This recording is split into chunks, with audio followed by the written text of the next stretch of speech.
Okay, so this is the rear wheel hardware. Right before installation, it's going to go on in this order. First is the axle, then the small washer, the large washer, the spring washer, the large washer, then a cotter pin.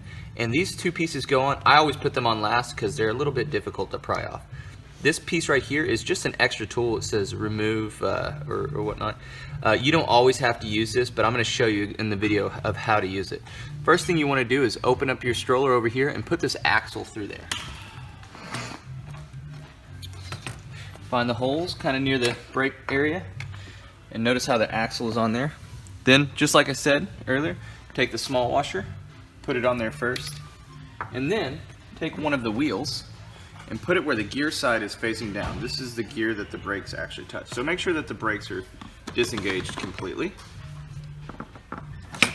Then, like I said before, put one of the large washers on there. Put a spring washer. Then put a large washer. Then put a cotter pin. This is important for you to know. The cotter pin has to go in a certain way. Don't put it in that way. You want the curved side right there. You want that on the upside. Go ahead and put that there. Okay, so now your hardware is on there correctly, but you haven't put the other side in, so it's a little bit loose. So kind of flip your stroller over. Now, this is where that piece that I was telling you about comes in handy.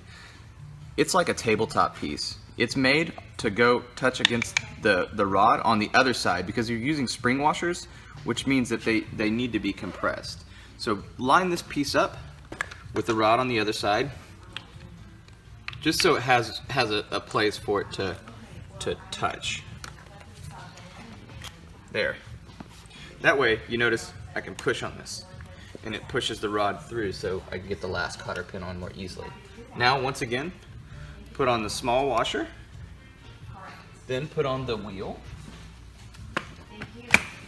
then put on the large washer, then put on the spring washer, then put on the large washer, then put on the cotter pin, making sure that the hooked side is facing upward.